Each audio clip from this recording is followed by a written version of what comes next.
Assalamu alaikum dear students. Today our 21st lecture of chemistry, class 10th, chapter number 3, page number 60.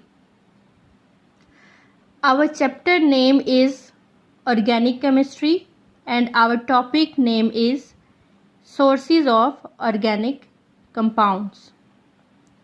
Students, आज का जो हमारा lecture है इसमें हमने स्टडी करने हैं सोर्सेज किसके, हमारे पास ऑर्गेनिक कंपाउंड्स के.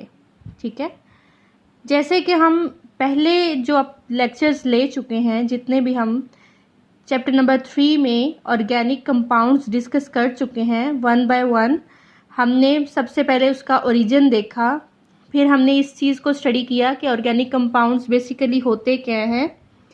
देन हमने उसकी क्लासिफिकेशन देखी, हमारे पास उसके हमने मैग्नीट्यूड और उसके डाइवर्सिटी को भी स्टडी किया. उसके बाद हमारे पास आते हैं sources of organic compounds. Students, sources of organic compounds में हमने ये देखना है कि जो ऑर्गेनिक कंपाउंड्स हैं उन्हें हम किस तरह से प्रिपेयर कर सकते हैं. क्या हम उन्हें प्रिपेयर कर भी सकते हैं या वो नेचुरली ही उनकी अकरेंस होती है. तो सबसे पहले स्टूडेंट्स, इनको प्रिपेयर किया जाता है naturally by animals and plants से. ये हमारे पास दो मेन ग्रुप्स होते हैं जिनसे हम जो ऑर्गेनिक कंपाउंड्स होते हैं उनकी मैन्युफैक्चरिंग करते हैं. ठीक है, अब किस तरह से करते हैं स्टूडेंट्स वो मैं आपको बता देती हूँ. मैंने एक फ्लो शीट डायग्राम बनाई है, उसमें मैं आपको पहले बता देती हूँ, देन हम इसको डिटेल में डिस्कस करेंगे. ऑर्गेनिक कंपाउंड्स जो होते हैं हमारे पास basically according to this flow sheet diagram naturally भी अक्कर होते हैं, इनकी अकरेंस नेचर में भी होती है और हम इनको लेबॉर्ट्री में भी प्रिपेयर कर सकते हैं. ठीक है, अब सबसे पहले हमने ये देखना है कि हम नेचुरली किस तरह से ये अक्कर होते हैं. सोर्सेज के हमारे पास जो नेचुरल सोर्स हैं उसमें हमारे पास दो सोर्सेज आते हैं, एक एनिमल्स और सेकंड है हमारे पास प्लांट्स. एनिमल्स और प्लांट्स जो हैं हमारे पास नेचुरल सोर्सेज होते हैं जिनसे हम ऑर्गेनिक कंपाउंड जो हैं उनको प्रिपेयर करते हैं.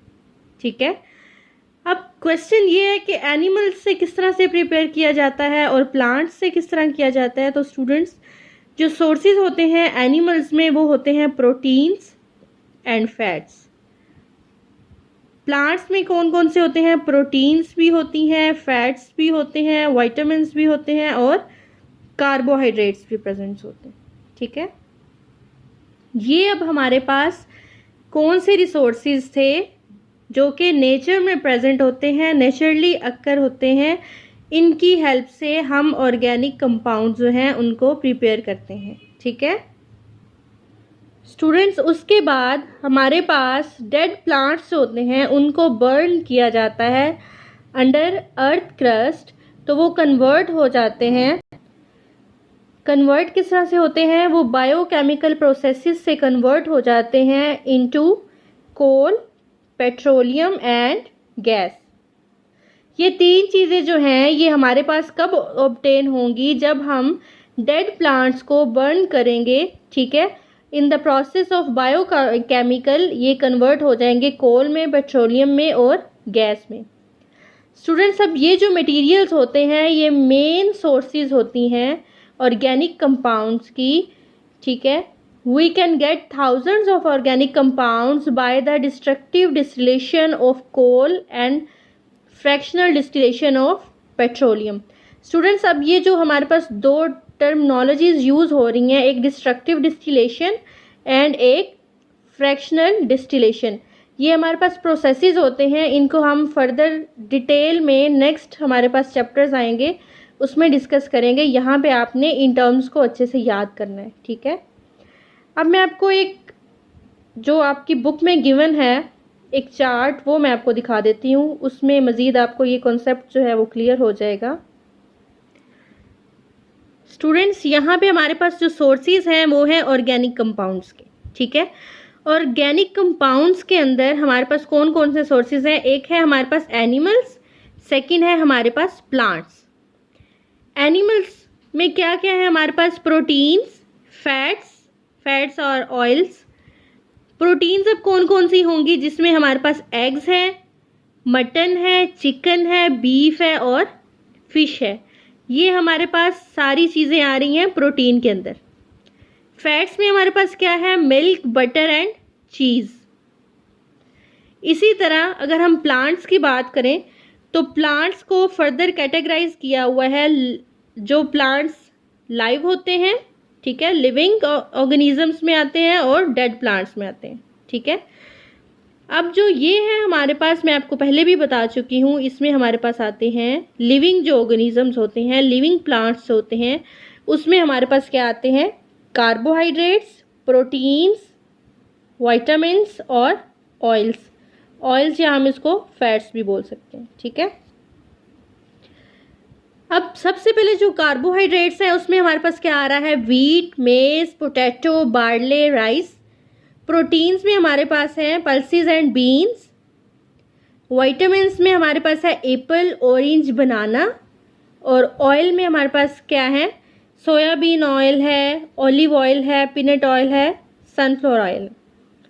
उसके बाद स्टूडेंट्स कुछ आते हैं हमारे पास डेड प्लांट्स। मैंने आपको पहले भी बताया है कि डेड प्लांट्स को बर्न करके अर्थ क्रस्ट के अंदर कन्वर्ट किया जाता है, कोल के अंदर, पेट्रोलियम के अंदर और गैस के अंदर, ठीक है।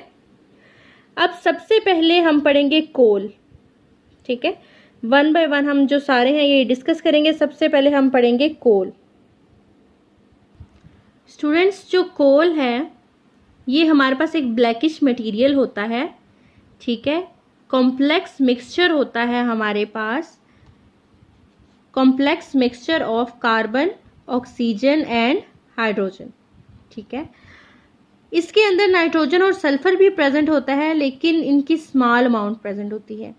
और स्टूडेंट्स आपने एक बात याद रखनी है कि कोल के अंदर कंपाउंड्स प्रेजेंट होते हैं, हाइड्रोजन के, कार्बन के एंड ऑक्सीजन के, ठीक है। मॉलिक्यूल्स प्रेजेंट नहीं होते, कंपाउंड्स प्रेजेंट होते हैं। इस चीज़ को आपने माइंड में रखना है। सबसे पहले अब हमारे पास डेफिनेशन क्या आ गई कोल की, कि कोल हमारे पास क्या है? एक कॉम्प्लेक्स मिक्सचर होता है कंपाउंड्स का of carbon, oxygen and hydrogen and small amount of nitrogen and sulphur compounds, ठीक है। सेकेंड थिंग हमारे पास क्या है? ये ब्लैकिश होता है, कलर इसका जो है वो ब्लैक होता है। थर्ड पॉइंट है हमारे पास इसकी फॉर्मेशन का, ठीक है। Coal was formed by the decomposition of dead plants burn under the earth's crust millions of years ago, ठीक है। अब हमारे पास जो फॉर्मेशन है इसकी फॉर्मेशन में एक चीज़ आपने याद रखनी है कि जब हमने डेड प्लांट्स को बर्न करना है अर्थ क्रस्ट के अंदर, उसके लिए हमारे पास ड्यूरेशन कितना होना चाहिए? मिलियंस ऑफ ईयर्स अगो, ठीक है।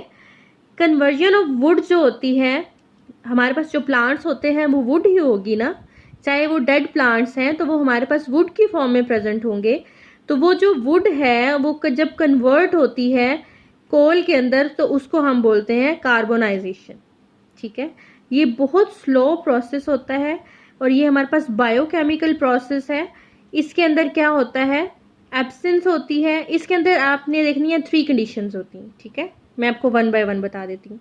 सबसे पहले हाई टेम्परेचर होना चाहिए, सेकंड हाई प्रेशर होना चाहिए and third is absence of air, ठीक है।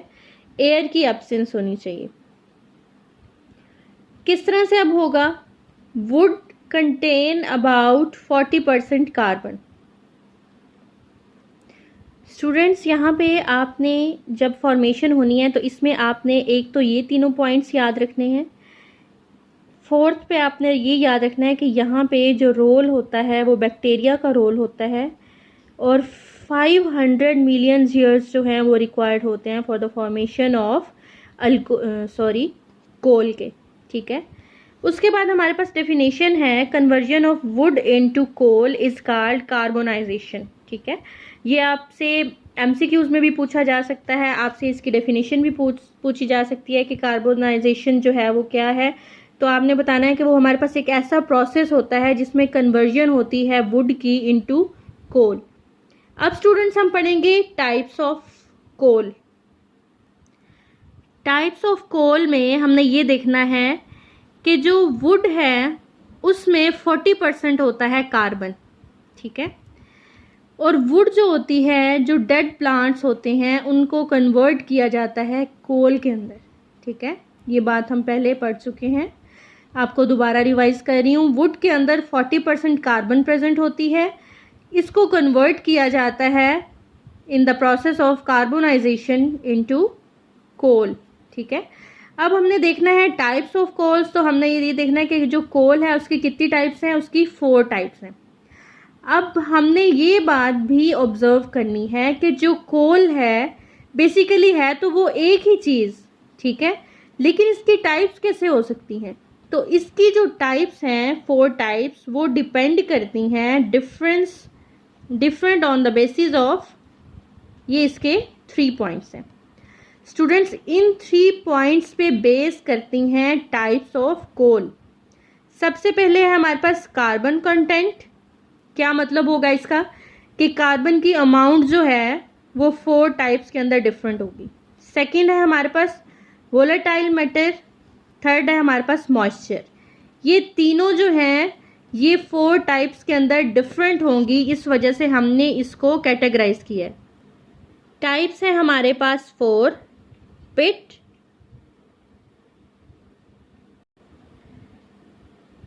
लिग्नेंट्स, बिटुमिनस एंड एंथ्रासाइट्स, ठीक है। ये 4 टाइप्स हैं हमारे पास कोल की। अब हमने जो ये तीनों डिफरेंस पढ़े हैं कि किस पे बेस कर रहे हैं, ये हम देखेंगे कि किस तरह से एक दूसरे से डिफरेंट है। मींस के जो कार्बन कंटेंट है वो किस तरह से इन सब में डिफरेंट है, ठीक है। अगर हम पिट की बात करें तो इसमें हमारे पास 60% कार्बन प्रेजेंट होती है, ठीक है। लिग्नेंट के अंदर हमारे पास 70% होगी, बिटुमिनस के अंदर हमारे पास 80% होगी एंड एंथ्रासाइड्स के अंदर 90% जो है वो कार्बन प्रेजेंट है, ठीक है। उसके बाद स्टूडेंट्स हमारे पास यूजेस आते हैं इसकी टाइप्स के। तो सबसे पहला जो यूज़ है वो है पिट का। पिट हमारे पास एक ऐसी टाइप है जो कि इन्फीरियर क्वालिटी होती है।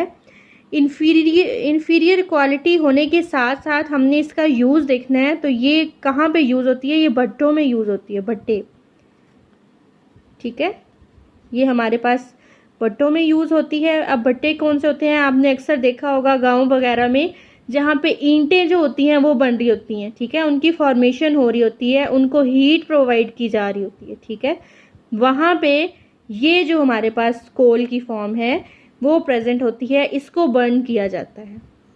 उसके बाद सेकंड है हमारे पास लिग्नेंट। जो हमारे पास है ये सॉफ्ट हमारे पास कोल है और यूज़ की जाती है थर्मल पावर स्टेशंस के अंदर, ठीक है।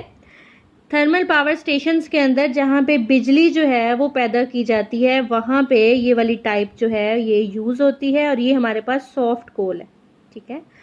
उसके बाद आता है बिटुमिनस। ये हमारे पास एक बहुत कॉमन कोल की फॉर्म है और ये प्रेजेंट होती है, इसको हम यूज़ करते हैं हाउस होल्ड्स के अंदर, ठीक है। हाउस होल्ड्स के अंदर हम इस फॉर्म को, इस टाइप को यूज़ करते हैं। फोर्थ एंड लास्ट जो हमारे पास है वो है anthracites. Anthracites is a very good and superior quality of coal, ठीक है, and this is used in industries, ठीक है। एंथ्रासाइड्स जो है हमारे पास एक सुपीरियर क्वालिटी है और इसको हम यूज़ करते हैं इंडस्ट्रीज़ के अंदर। स्टूडेंट्स ये हमारे पास 4 कोल की टाइप्स थी जिनको हमने 1 बाय 1 स्टडी किया है और उनके यूजेस को भी पढ़ा है और इसमें हमने कार्बन की परसेंटेज को भी देखा है, ठीक है। उसके बाद हमारे पास जो नेक्स्ट आपका आएगा टर्मिनोलॉजी यूज़ हुई है आपकी इस टॉपिक में, fractional distillation, sorry destructive distillation, वो हम अपने नेक्स्ट लेक्चर में कंटिन्यू करेंगे यहाँ तक आपको किसी भी चीज़ की समझ ना आई हो, टॉपिक में कुछ भी पूछना हो, आप मेरे से पूछ सकते हैं। इंशाल्लाह नेक्स्ट हम इसी टॉपिक को कंटिन्यू करेंगे अपने नेक्स्ट लेक्चर के अंदर।